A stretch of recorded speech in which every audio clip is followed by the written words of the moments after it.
अपने परिवार में उन्हें शामिल करने का स्वागत है सर, बहुत स्वागत है। चुनाव से पहले दल बदल की राजनीति की शुरुआत हो गई। बिंद से दिग्गज नेता और पूर्व विधायक लक्ष्मण तिवारी ने आज भारतीय जनता पार्टी का साथ छोड़ कांग्रेस का दामन थाम लिया है।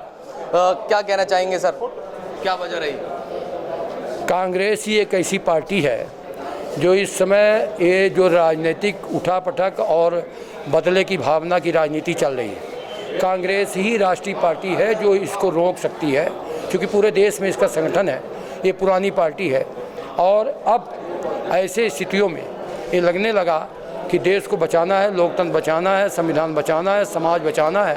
और ये जो तमाम भगदड़ करके लोग जा रहे हैं, इनसे भी सचेत रहना है। हमारे जैसे लोग कांग्रेस की एक कड़ी बनने के लिए, कांग्रेस मजबूत है और मजबूती के साथ इसको दलदल से बाहर करने के लिए कांग्रेस के तमाम बड़े नेता भारतीय जनता पार्टी में जा रहे हैं, लेकिन आप कांग्रेस में आए हैं। क्या आपको आस नजर आ रही है लोकसभा चुनाव में कि किस तरीके से इंडिया गठबंधन कितनी सीटें जीतेगा? वो 400 पार का नारा दे रहे हैं, तो फिर उनको चुनाव में नहीं लड़ना चाहिए। जब वो अपने आप 400 वो ईवीएम के भरोसे, चापलूसी के भरोसे, पैसे के भरोसे 400 नहीं, वो 500 का पार का नारा दे दे, वो तो उनके हाथ में नारा।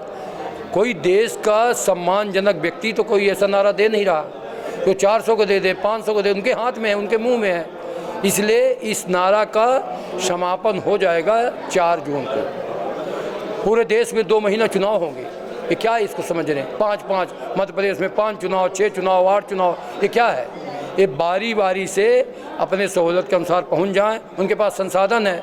और लफाजी और जो ये एक नारा है, इसी का वो संकेत दे रहे हैं, इससे कुछ नहीं है। कांग्रेस पार्टी 2019 की लोकसभा चुनाव की बात करें तो 29 में से एकमात्र सीट कांग्रेस बचा पाई थी। अब वहाँ पे भी वहाँ के विधायक कमलेश्वर शाह हो या महापौर विक्रम माहा के, दोनों ने ही आदिवासी के बड़े नेता और दोनों ने ही भारतीय जनता पार्टी का दामन थाम लिया। कहीं ना कहीं कमलनाथ को कमजोर करने का प्रयास है। बहुत सारे लोग लगते हैं, जब कोई मजबूत आदमी होता है, स्तंभ होता है, तभी कमजोरी के लिए कोई लोग दौड़ते हैं। वो मजबूत आदमी है, देखते रहिए, चुनाव में उनका बेटा जीतेगा।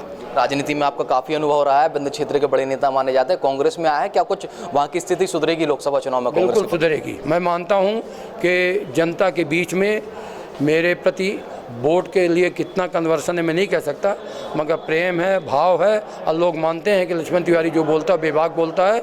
और इसी कारण से हम गए हैं कि कांग्रेस पार्टी और वहाँ के प्रत्याशी नीलम मिश्रा, अभय की पत्नी, चुनाव जीत रही। लोकसभा की अभी भी 3 टिकटें आना बाकी है कांग्रेस से, आप भी प्रत्याशी हो सकते हैं? नहीं, हम कोई प्रत्याशी के दौर में नहीं, चुनाव के दौर में नहीं, ना मुझे चुनाव लड़ना है। तो ये थे हमारे साथ लक्ष्मण तिवारी, जिन्होंने आज भारतीय जनता पार्टी का साथ छोड़ कांग्रेस का दामन थाम लिया है। बिंद के बड़े नेता हैं, पूर्व विधायक भी हैं, जिन्होंने बताया कि जिस तरीके से भारतीय जनता पार्टी लगातार अप्रत्याशित तरीके से लोगों को परेशान कर रही है और दबाव बनाने का प्रयास कर रही है, उसके दौर में आज मैं कांग्रेस का दामन थामा है और कांग्रेस का साथ देने तैयार, क्योंकि कांग्रेस एकमात्र ऐसी पार्टी है जो भारतीय जनता पार्टी को हरा सकती है। वीडियो जर्नलिस्ट इकबाल के साथ जीशान अली, दंगल टुडे, भोपाल।